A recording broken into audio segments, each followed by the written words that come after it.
কিশোর সহচর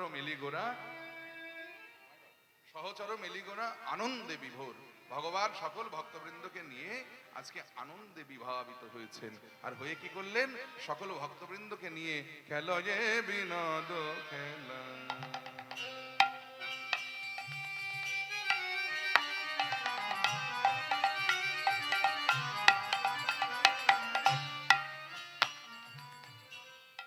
খেলো যে বিনোদ খেলা, বিনোদ খেলা।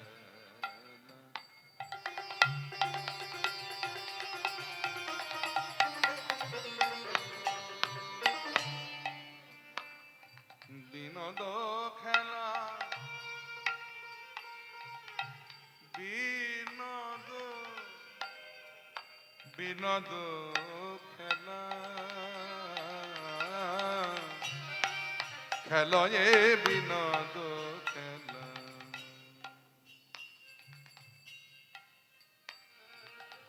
নিসা গামা পা গামা পানি নি নি নি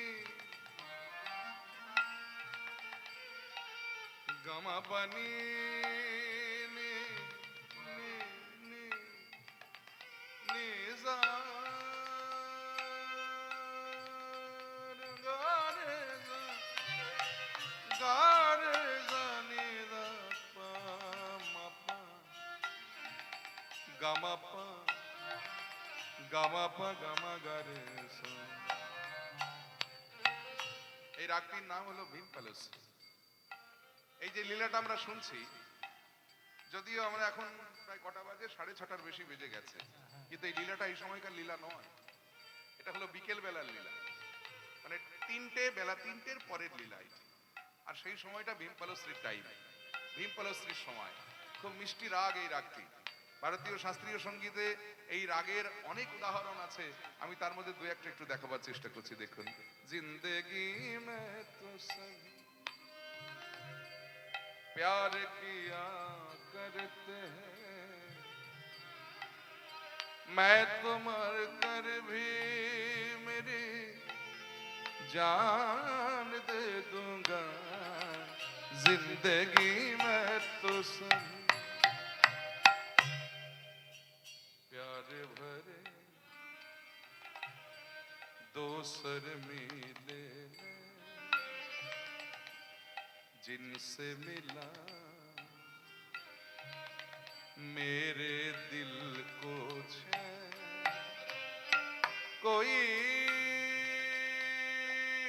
जाने ना, क्यों मुझे शर्माए, कैसे मुझे तड़पाए, प्यार भरे दोसर मिले। जा जा रे अपनी मंदिर पा, जा जा रे अपनी मंदिर पा, सुनो पावे मोरी सास ननदिया, जा जा रे अपनी मंदिर पा, जा जा रे अपने मंदिर बा। निसा गामा पा गामा पानी दा पा गामा पानी दा पा गामा पा गामा गा रे सा। आहा खेलो ये বিনোদ খেলা, আমার গোরা বনমালী। আহা খেলো এ বিনোদ খেলা, গোরা বনমালী। আমার আমার গোরা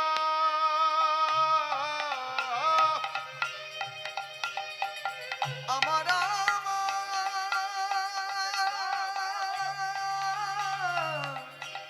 গোরা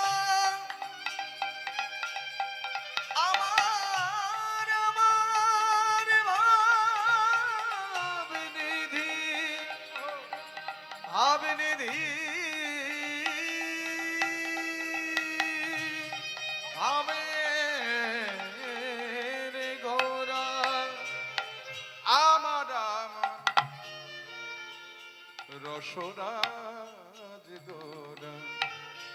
ওই দেখো খেলো যে বিনোদ খেলা আমার গোরা বনমালী। আগা খেলো এ বিনোদ খেলা গোরা বনমালী। আহা পুলিন বিহার করে ভক্ত মণ্ডলী। ওই পুলিন বিহারে করে আগা ভক্ত মণ্ডলী। দেখো খেলিছে গোরা রায়, খেলিছে গোড়ারা আহা খেলিছে গোরা রায়, খেলেছে গোদারা মধুর হরি নামের খেলা খেলিছে গোরা ওই রায়। মধুর গড়ি নামের খেলা খেলিছে গোড়ারা মধুর হরি নামের খেলা খেলিছে গোরা রায়। মধুর গড়ি নামের খেলা খেলিছে গোড়ারা মধুর হরি নামের খেলা।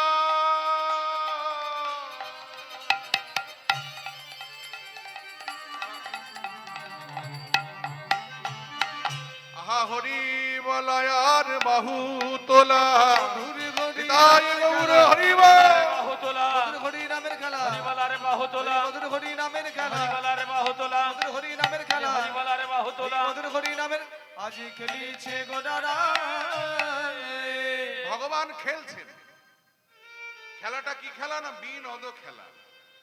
বি শব্দে বিশেষ আর নদ মানে হলো আনন্দ, মানে যে খেলাতে বিশেষভাবে আনন্দ হয় ভগবান সেই খেলাটা খেলছে। এই খেলাটার নাম কি? মহাজন বললেন খেলাটার নাম হলো হরি নামের খেলা। এই খেলাটা এমনই খেলা বাবা যা এর আগে কোনোদিন কখনো কেউ কোনো যুগে কখনো খেলেননি। কোনোদিন কোনো কালে কোনো যুগে কেউ কখনো খেলেনি। সেই অপ্রাকৃত হরি নামের খেলাটা ভগবান আজকে কলিযুগে তার ভক্তবৃন্দের সঙ্গে নিয়ে সুরধ্বনির কোলাহল করে আজকে খেলছে। এই খেলাটার সঙ্গে প্রাকৃত খেলার পার্থক্য কোথায়? ভগবান বললেন যে তোমরা যদি খেলতে হয় তোমাদের, তাহলে এই হরি নামের খেলা খেলো। কারণ হরি নামের খেলা খেললে তোমাদের লাভ কি হবে জানো? বলে কি লাভ হবে না, প্রাকৃত খেলার সঙ্গে এই খেলার একটু পার্থক্য আছে। প্রাকৃত জগতে যে কোনো খেলায় আপনি খেলুন না কেন, দেখবেন খেলার দুটো পক্ষ লাগে। আর খেলার ফলাফল কি হয়? এক পক্ষ জেতে, এক পক্ষ হারে। যারা জেতে তারা আনন্দ করে, আর যারা হারে তারা দুঃখ করে। তাহলে প্রাকৃত খেলাতে হার জিত দুটো আছে, জয় পরাজয় দুটো আছে। কিন্তু অপ্রাকৃত হরি নামের খেলাটা এমনই খেলা মা, যে খেলাতে কোনো পক্ষ টক্ষ লাগে না। আপনি দরকার হলে একা একা ঘরের কোণে বসে নামের মালা হাতে করে খেলতে পারেন। আবার যদি মনে করেন যে লক্ষ লক্ষ ভক্ত এক জায়গায় একত্রিত হয়ে খেলবেন, তাও খেলতে পারেন। হরিনামের খেলার এমন মাহাত্ম্য জয়নিতাই। শুধু তাই নয়, এই হরিনামের খেলার আর একটা বিশেষত্ব কি জানেন? যেহেতু এই খেলাতে কোনো পক্ষ লাগে না, তাহলে এখানে পরাজয়ের কোনো চিন্তা নাই। এখানে আছে শুধু জেতার আনন্দ। আহা, এই খেলাটা এমনই খেলা, মহাজন লীলার এক পাশে দাঁড়িয়ে বললেন, খেলাতে কেউ হারে না, সবাই যেতে। এই খেলাতে কেউ হারে না, সবাই যেতে।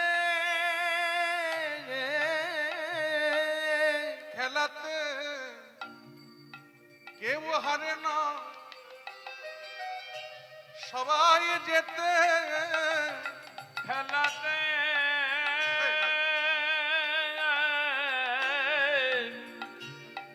কেউ হারে না, তারা সবাই যেতে যায়। যারা একবার হরি নামের খেলাতে মাতে, তারা কেউ হারে না, সবাই যেতে। কিবা ঘটি নামে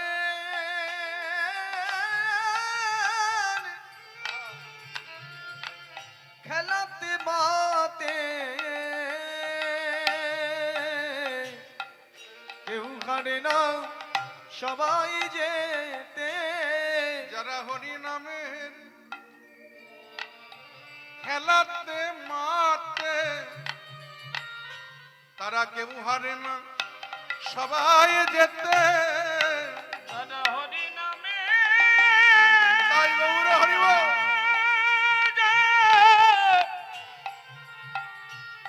হরি নামে খেলাতে মাতে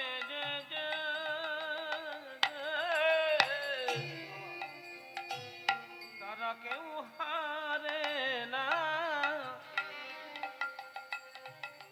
সবাই যেতে কি অপূর্ব খেলা দেখেছেন বাবা।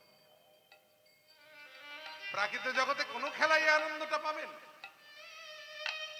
যেখানে দুঃখ নাই নিরানন্দ নাই শুধু আছে আনন্দ। শুধু তাই নয়, এই হরিনামের খেলার আর একটা বিশেষত্ব কি জানেন? ধরুন একজন পিতা তার পুত্রের সঙ্গে হরিনামের খেলা খেলতে বসেছে। এই পিতা পুত্র একসাথে হরিনামের খেলা খেলতে খেলতে খেলার আনন্দে যখন তারা মেতে যায় তখন কি দেখা যায় জানেন? কত পিতা ধরে তার পুত্রের চরণ, কত হরি বল।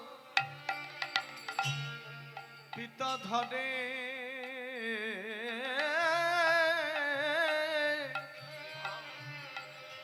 তার পুত্রের চরণ। এই জগতে কত পিতা ধরে তার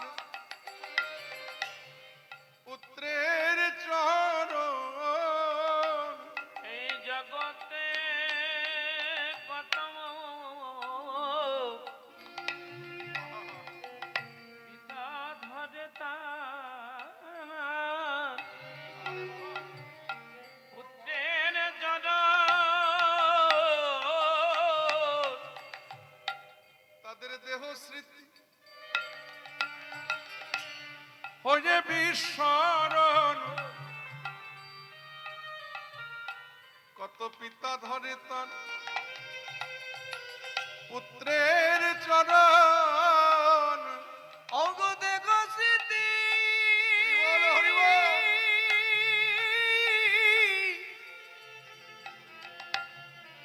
দেখো স্মৃতি হয়ে বিস্মরণ। কত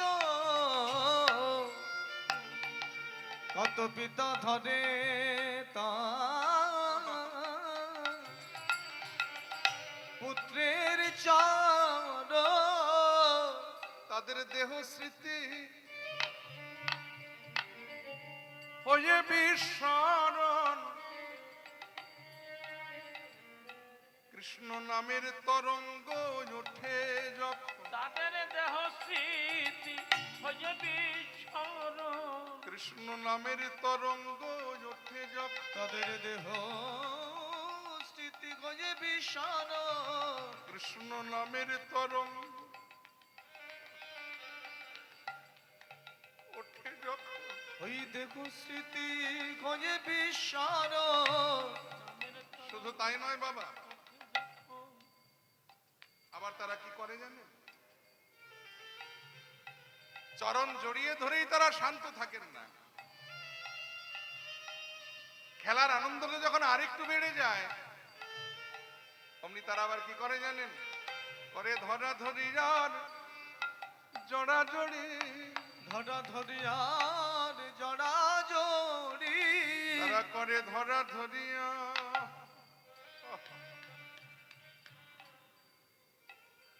আরে জড়া জড়ি। তাদের ধরা ধরি যাবা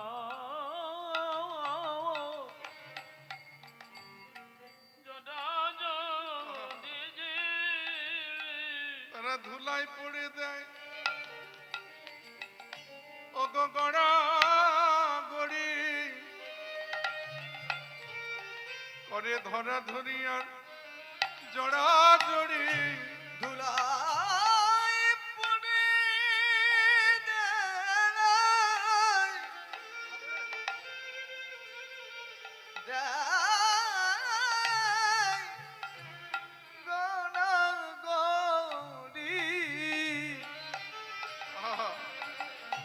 ধরা ধরিয়ার জড়া জড়ি তারা ধুলায় পড়ে দেয়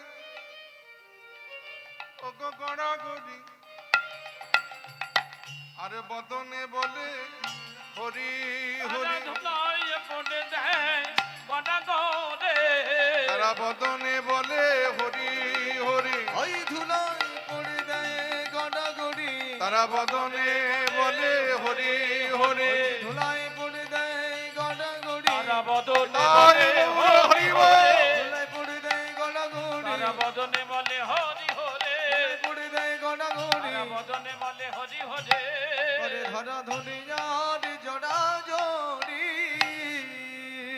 এমন খেলা হলো অপ্রাকৃত হরি নামের খেলা, যে খেলাতে ভগবান আজকে মেতেছে, যে খেলা কোনো যুগে কোনো কালে কেউ কখনো খেলেননি, সেই হরি নামের খেলা নিয়ে ভগবান আজকে কলিযুগে মেতেছেন তার ভক্তবৃন্দ সঙ্গে নিয়ে। আর কলির জীবকে উদ্দেশ্য করে বললেন, জীব খেলতে যদি হয় হরি নামের খেলা খেলা, কারণ এই হরি নামের খেলা এমনই খেলা যে খেলাতে মাতলে, যে খেলা খেললে জীবের প্রথমত ত্রিতাপ জ্বালা দূরীভূত হয়ে যায়। আমরা কলিহত কামাসক্ত কর্মনিষ্ঠ জীব, দেখবেন আমরা সদা সর্বদা তিন প্রকার জ্বালায় জ্বলে মরছি। কি সেই জ্বালা? আধ্যাত্মিক, আদি ভৌতিক এবং আদি দৈবিক। কেন জ্বলছি? না, কারণ আমরা আমাদের পরিচয়টা ভুলে গেছি। আমি কে? সনাতন প্রভুপাদ শ্রীমান মহাপ্রভুকে তিনখানা প্রশ্ন করেছিলেন, যা কিনা চৈতন্য চরিতামৃতে সনাতন শিক্ষা নামে অধ্যায়টি আখ্যা আছে। সেই সনাতন যিনি তখনকার দিনে সারা বাংলার এক সময় প্রধানমন্ত্রীত্বের দায়িত্ব সামলেছে, কিন্তু মন্ত্রিত্ব ছাড়তে তার একটা মুহূর্ত সময় লেগেছিল। এই প্রশ্ন যেদিন তার হৃদয়ে জাগ্রত হয়েছিল, এক মুহূর্তের মধ্যে মন্ত্রিত্ব ছেড়ে দিয়ে, ঘর বাড়ি ছেড়ে দিয়ে, আত্মীয় স্বজন পরিজন ছেড়ে দিয়ে, মাত্র একটা কম্বল কাঁধে নিয়ে তিনি ঘরের বাহির হয়ে গিয়েছেন। মহাপ্রভু তখন এই কাশীধামে প্রকাশানন্দ সরস্বতীর গৃহে বিদ্যমান। সনাতন প্রভু এসে যখনই দাঁড়ালেন মহাপ্রভু সম্মুখে, মহাপ্রভু দুটি বাহু প্রসারিত করে দিয়ে বলেন, এসেছো সনাতন, তোমার এতদিনে আসবার সময় হলো। আমি তো কবে থেকে তোমার আশা পথে নয়ন দিয়ে বসে আছি, এলেই যদি এত কিছু ছেড়ে রেখে আসতে পারলে, সামান্য কম্বলের মায়াটা তোমার এখনো গেল না। সনাতন সম্মুখে এক ভিখারিকে দেখে কম্বলটি দান করে গঙ্গা থেকে স্নান করে প্রভু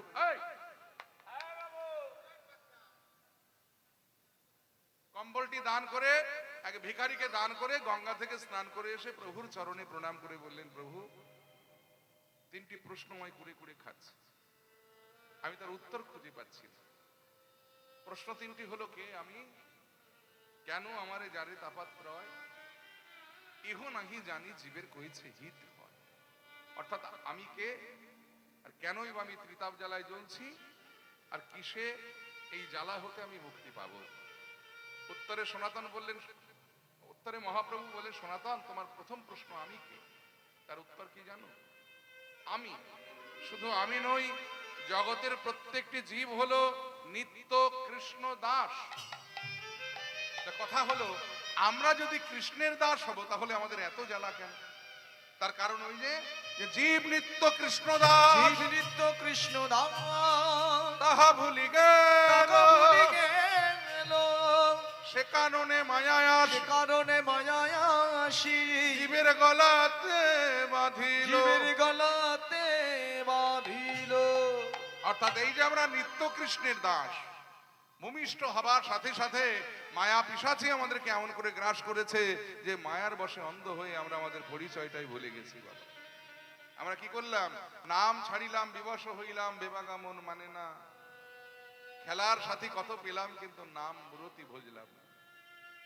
অজানারে জানলাম কত ভেলকি দেখাই মোহিনী, অচেনারে চিনলাম কত, কিন্তু পরম দয়াল আমরা চিনি।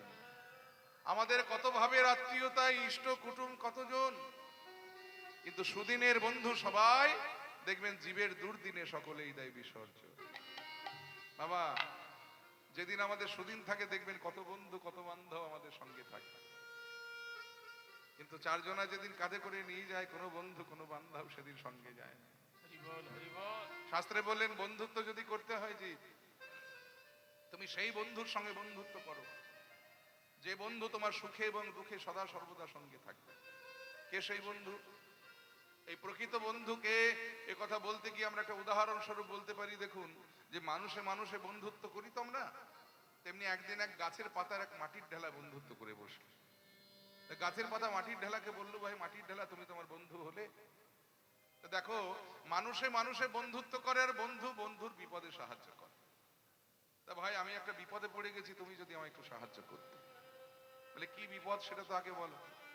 বলে এই দেখো, আমি মানে এক্ষুনি যদি ঝড় উঠে আসে, মানে দমকা বাতাস উঠে আসে, আমি তো গাছের পাতা কোথায় না কোথায় উড়ে যাব। তো তুমি তো মাটির ঢেলা, মানে ভারী বস্তু। তো যখন ঝড় উঠবে, তখন যদি তুমি আমার উপর উঠে বসে থাকতে পারো, তাহলে দেখবে যে ঝড় আমাকে ওড়াতে পারছে না। মাটির ঢেলা বলে ঠিক আছে, আমি কথা দিলাম যে ঝড় এলে আমি তোমায় রক্ষা করব, কিন্তু ভাই আমারও তো একটা বিপদ আছে, কথা দাও আমার বিপদে তুমি আমায় সাহায্য করবে। বলে তোমার আবার কিসের বিপদ? বলে তুমি যেমন ঝড়ে বিপদগ্রস্ত, তেমনি বৃষ্টি এলে আমি আর মাটির ঢাল থাকি না, আমি গলে কাদা হয়ে যাই। তো ভাই তুমি তো গাছের পাতা, তো যখন বৃষ্টি হবে তখন যদি তুমি আমার উপর উঠে বসে থাকতে পারো, তাহলে দেখবে বৃষ্টি আমাকে গলাতে পারবে। গাছের পাতা বলো ঠিক আছে, তাহলে ওই কথা রইলো, কিন্তু যে ঝড় এলে তুমি আমায় রক্ষা করবে আর বৃষ্টি এলে আমি তোমায় রক্ষা করব। এই কথা মতো কাজ চলতে লাগলো। ঝড় এলে কথা মতো মাটির ঢেলা গাছের পাতার উপর উঠে বসে থাকে, আর বৃষ্টি এলে কথা মতো গাছের পাতা মাটির ঢেলার উপর উঠে বসে থাকে। এমনি করে চলতে চলতে চলতে চলতে একদিন কি হলো জানেন ও মায়েরা? ঝড় বৃষ্টি একসাথে এসে গেল। ঝড় বৃষ্টি একসাথে এসে গেল। তো ফলটা কি হলো? একটু মাতৃভাষায় বলি, মানে আমার বাপ ঠাকুরদার ভাষা, বলা কি যায়, কয় ঝড় বৃষ্টি যখন একসঙ্গে আইলো, তো পাতা গেল উইরে আর মাটির ঢেলা গেল গইলে। তাহলে এই বন্ধুত্ব কিন্তু প্রকৃত নয়। শাস্ত্র বললেন, বন্ধু তোমার প্রকৃত সেজন যে তোমার সুখে এবং দুঃখে সদা সর্বদা সঙ্গে থাকবে। কে সেই বন্ধু? চারজনা যেদিন কাঁধে করে নিয়ে যায়, সব বন্ধু মুখ ফিরিয়ে থাকলেও একজন কিন্তু সঙ্গ ছাড়ে না। কে বলুন তো? বলো হরি, বলো হরি, বলো হরি। এই হরি নাম কিন্তু সেদিন আমাদের সঙ্গ ছাড়ে না। আর শাস্ত্রে বলে, যেই নাম সেই কৃষ্ণ, ভজ নিষ্ঠা করি, নামেরও সহিত আছেন আপনি শ্রী হরি। নাম নামই হলেন অভেদ আত্মা। তা সেই নাম তখন নামী রূপ ধারণ করে আমাদের পথ দেখিয়ে যখন নিয়ে যায়, আর সারা জীবন চেষ্টা করে যে আমরা কোনোদিন বলতে পারিনি, সেদিন ওই হরি বন্ধুর সঙ্গ পেয়ে আমরা যেন তার চরণ দুটো জড়িয়ে ধরে বলতে চাই, সখা হাত দুটি ধরে নিয়ে চলো মোরে, আমি পথ খুঁজে ফিরে আধারে।